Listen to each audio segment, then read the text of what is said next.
即使有别队也架不住我。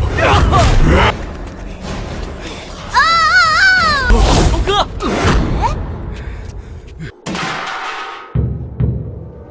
我处熊喂狗。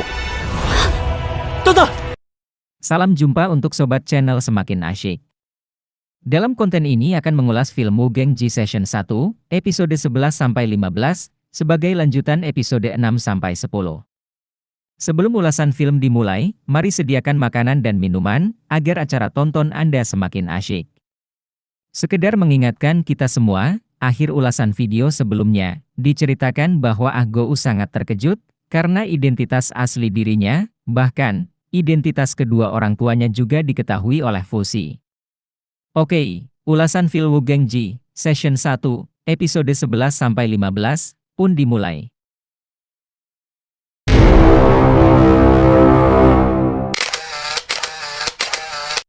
Belum usai keheranan identitas aslinya telah diketahui, kembali Ah Go dibuat terkejut, ternyata Fuzi adalah kakek kandungnya. Dan bertambah heran lagi Ah Go setelah mengetahui, kalau Fuzi, atau kakeknya itu, adalah seorang dewa. Tak menggubris semua keheranan Ah Go, Fuzi mengingatkan kembali kepada Ah Go tentang kematian kedua orang tuanya, kerajaan Shang yang hancur, serta kematian dirinya yang pernah mati mengenaskan. Dan pula berusaha membujuk Ah Go agar balas dendam kepada Raja Dewa. Rupanya, janji Ah Go untuk melakukan apa saja bila ada yang dapat menyembuhkan Bai Chai, ditagih Fuzi, dalam bentuk melaksanakan balas dendam terhadap Raja Dewa. Sambil menjawab dengan penuh amarah dan semangat yang menyala, Ah Go bersumpah akan membalas dendam kepada Dewa. Setelah mendengar sumpah Ah Go, tiba-tiba Fuzi mengangkat tubuh Ah Go melayang ke udara, lalu mengisinya dengan kekuatan rune, selanjutnya melepaskan Ah Go hingga terhempas ke lantai goa. Sesaat setelah jatuh, Ah Go merasakan tangan pada kirinya sakit dan panas seperti mau terbakar. Tampak satu tanda berupa segel rune di tangan kirinya, hasil transformasi kekuatan dari kakeknya. Hal ini membuat Ah Go bertanya-tanya, apa kegunaan tanda tersebut. Kali ini kembali kakeknya pergi tanpa pamit, berganti dengan kedatangan Bai Chai yang khawatir keadaan Ah Go. Sambil mendukung Bai Chai, mereka menuju ke lantai panggung tertinggi dalam tambang itu, kemudian menatap menara tinggi, yang menghubungkan alam bebas dengan alam bawah dalam tambang utara itu. Di panggung itu Ah Go mengatakan, dia tak mau menjadi budak selamanya, dan telah memiliki cara untuk bebas, tetapi harus ada bantuan tenaga yang cukup. Kemudian Ah Go mengajak Jiang Shang dan Ah Si untuk melaksanakan rencana tersebut, namun, Jiang Shang mengatakan hal itu adalah mustahil, dan kemungkinan besar mereka akan tertangkap lalu dibunuh. Ah Go meyakinkan kedua temannya bahwa memang butuh waktu bertahun-tahun untuk membuat terowongan pelarian. Bukankah mencoba adalah jauh lebih baik dibandingkan mereka harus jadi budak selamanya? Akhirnya mereka sepakat bekerja sama menggali terowongan pelarian untuk hidup bebas. Pada tiap malam, dikala semua budak sedang terlelap tidur, mereka berempat melakukan penggalian terowongan pelarian. Agar tidak menimbulkan kecurigaan penjaga malam, mereka memilih terowongan paling atas, yang tidak lagi dikerjakan serta kurang ketatnya penjagaan di sekitar terowongan itu. Bai Chai bertugas mengawasi penjaga ronda malam. Tugas laki-laki telah dibagi, ada yang menggali terowongan pelarian, ada yang terus menggali permata Bloodstone sebagai setoran hasil galian untuk menutupi kegiatan mereka di malam hari. Benar saja, strategi tetap menggali permata Bloodstone di malam hari, sebagai pengalihan penggalian dan sebagai tambahan setoran hasil galian, mendapatkan pujian dari Kapten Lao Chai. Bahkan pemimpin tambang utara, yakni Lord Li Jing memuji hasil pencapaian dari kelompok Ah Go. Setelah sekian lama berada dalam tambang itu, Ah Go menjadi banyak tahu tentang tambang utara tersebut. Yang mana tambang utara itu dipimpin oleh Lord Li Jing. Di dalam gua tambang utara, Lord Li Jing dibantu beberapa petugas berpangkat letnan. Setiap letnan memimpin beberapa orang berpangkat kapten. Dan setiap kapten memimpin 100 orang budak. Semua letnan dan kapten diangkat dari budak senior yang memiliki loyalitas tinggi dalam bekerja. Sedangkan pasukan berpakaian lengkap layaknya prajurit tempur, mereka adalah pasukan kerajaan yang ditugaskan di bagian luar tambang dan ada yang bertugas di dalam gua tambang untuk menjaga budak-budak, agar tak ada yang bisa melarikan diri. Itulah alasan Ah Gou harus membuat terowongan karena tak ada satupun celah untuk dapat melarikan diri, kecuali membuat terowongan pelarian. Bagi Ah Gou, bukan kekejaman letnan, kapten atau prajurit yang membuatnya marah dan jijik, melainkan anak Lord Li Jing, bernama Linesa. Anak itu suka memperlakukan para budak dengan semaunya dia. Ada yang dicambuk, ada yang dijadikan seperti hewan tunggangan, bahkan Linesa menjadikan para budak sebagai sasaran latihan memanahnya. Hal ini membuat Ah Gou merasa muak dan ingin memberikan pelajaran kepada anak itu, tetapi Linesa selalu dijaga prajurit Lord Li Jing. Butuh waktu berbulan-bulan bahkan tahunan untuk menggali terowongan itu, namun semangat mereka berempat tak pernah surut. Bahkan setitik cahaya kebebasan telah nampak di depan mata ketika mereka telah menyelesaikan tahapan pertama, yakni membuat terowongan secara mendatar. Kini mereka tinggal menggali lubang secara vertikal. Hal ini membuat mereka lebih giat bekerja untuk mencapai tujuan kebebasan. Beberapa budak senior menasehati Ah Gou untuk istirahat bekerja, karena khawatir akan kesehatan mereka berempat. Di suatu hari, ketika Ah Gou mendekati ketiga temannya, tiba-tiba Lao Cai muncul dari persembunyian di balik dinding goa. Rupanya Lao Cai telah mengetahui rencana mereka dan telah menemukan terowongan pelarian itu, bahkan baru saja memukul ketiga temannya. Ah Gou berusaha menjelaskan tujuannya adalah untuk membebaskan mereka berempat dan budak-budak lainnya, termasuk Lao Cai dan Lao Feng yang juga sebagai budak berpangkat. Namun Lao Cai tak ingin keluar dari sana, dengan alasan telah senang dengan jabatannya dalam Tambang Utara, dibanding harus hidup di alam bebas hanya menjadi petani atau pencuri bahkan tak memiliki pekerjaan lainnya. Setelah menonjok perut Ah Gou dengan pentungan, Lao Cai pergi meninggalkan mereka, sambil mengancam akan melaporkan masalah terowongan itu kepada Lord Li Jing. Bukan main takutnya mereka mendengar ancaman itu. Dengan marahnya, tiba-tiba Ah Gou melompat ke arah Lao Cai dengan seutas tali tambang di tangannya. Kemudian melilitkan tali itu ke leher Lao Cai dengan sangat erat. Tanpa disadari oleh Ah Gou, tanda rune di tangan kirinya akan bereaksi bila dia dalam keadaan marah. Dengan bantuan kekuatan rune itu, akhirnya Lao Cai mati tercekik tali tambang. Ketiga temannya tak percaya, Lao Cai yang berbadan besar dan kuat, bisa mati di tangan Ah Gou yang berbadan kecil. Setelah kematian Lao Cai, barulah Ah Gou sadar akan kekuatan rune di tangan kirinya. Beberapa saat kemudian, terdengar prajurit penjaga mendatangi tempat itu. Menyadari kedatangan prajurit penjaga, Ah Gou segera menyuruh tiga temannya menutupi terowongan rahasia mereka. Setelah berhasil menutupi terowongan rahasia itu, mereka hanya bisa pasrah, ditangkap dan akan dihadapkan ke pimpinan tertinggi Tambang Utara.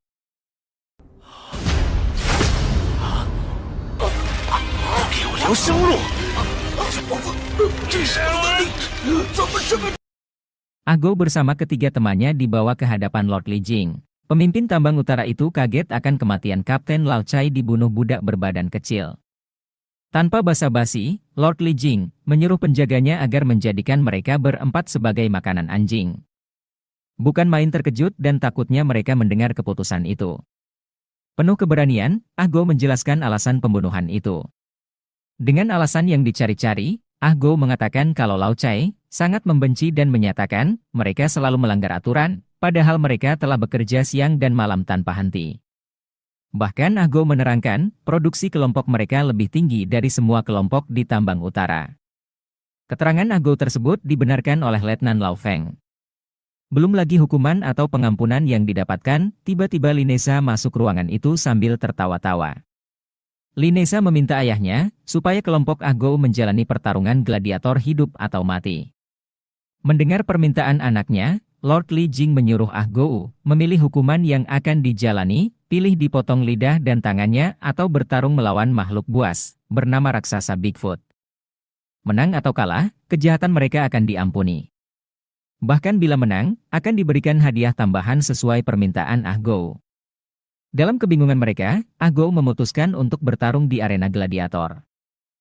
不打赢，你们的一切罪名都会。西北的蛮族最近送我一头异兽，这样吧，给你们一个机会。不过念在你们叫我爹。 Beberapa saat kemudian, terlihat kelompok Ah Gou memasuki arena pertarungan hidup atau mati. Panggung arena telah dipenuhi penonton yang sedang membicarakan keberanian Ah Go membunuh Kapten Lao Chai. Linesa yang lagi digendong ayahnya, terlihat sangat senang menyaksikan pertarungan yang tak sebanding itu. Lord Li Jing menyuruh pengawalnya untuk memberikan senjata ke kelompok Ah Go dan segera memulai pertarungan. Gendang besar telah dipukul, tanda pertarungan akan dimulai. Perlahan-lahan pintu kurungan lawan tarung Ah Go mulai terbuka, lalu keluarlah makhluk berbadan besar dan kekar. Dari mulutnya keluar 2 gigi taring yang menakutkan, serta tangan dan kakinya dipasangkan rantai yang besar pula.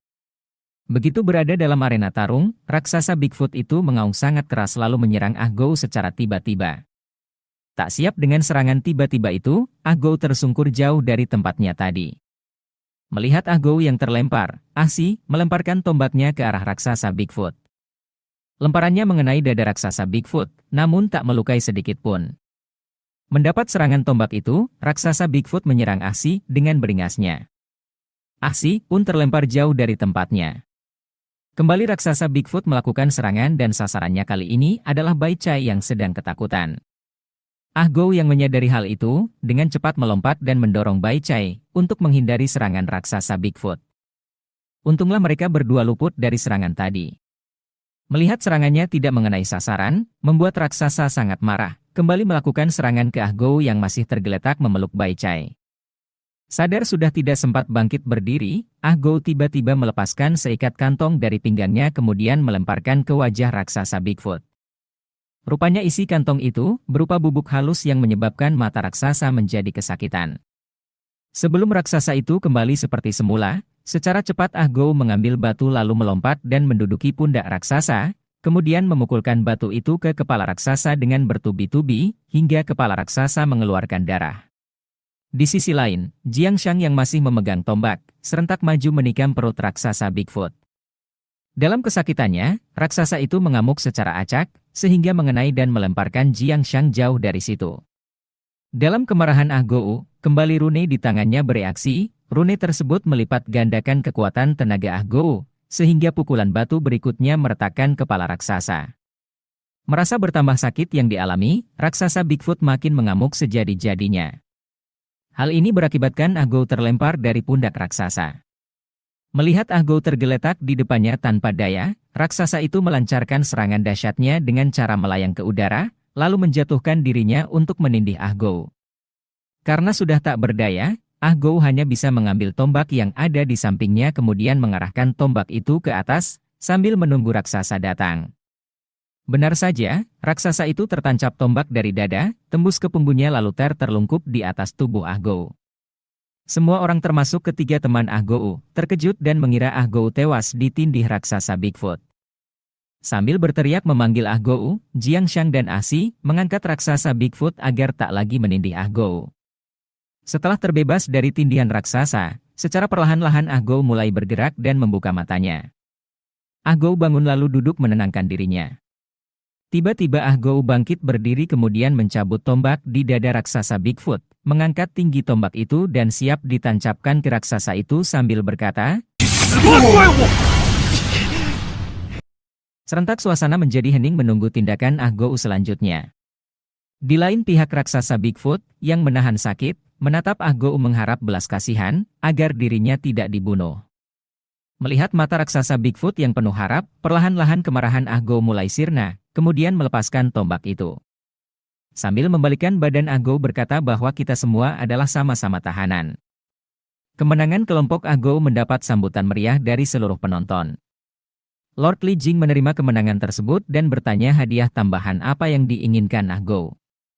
Sambil bersujud, Ah Go meminta supaya dirinya dijadikan kapten menggantikan Lao Chai yang kemarin dibunuhnya. Bahkan Ah Go meyakinkan Lord Li Jing bahwa dirinya sangat dapat dipercaya bahkan bisa lebih baik dari Lao Chai. Bukan main kaget Lord Li Jing dan semua yang hadir dalam arena itu, karena belum pernah ada pengangkatan kapten dari budak yang masih junior. Setelah berpikir sejenak, Lord Li Jing berkata, "Ni, 明天到刑房。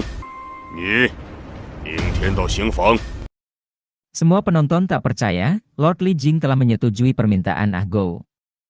Keesokan harinya, Ah Go dilantik sebagai kapten yang memimpin 83 orang budak setelah mendapat stempel tambahan di lengan kirinya.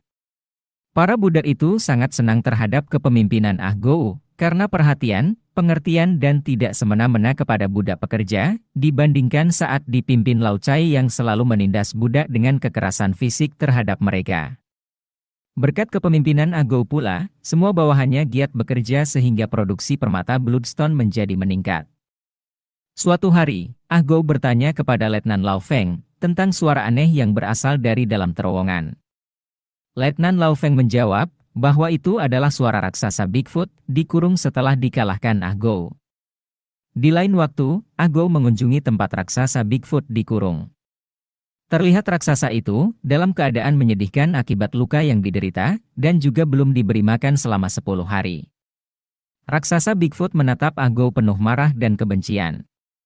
Ah Gou menjelaskan bahwa dia datang bukan untuk mengejek, tetapi sebagai sahabat. Kemudian Ah Gou memberikan sebutir pil obat kepada raksasa Bigfoot guna mengobati luka dalam yang dideritanya. Pil obat itu merupakan pil obat yang sama ditelan oleh Bai Chai, pemberian dari kakek Fusi.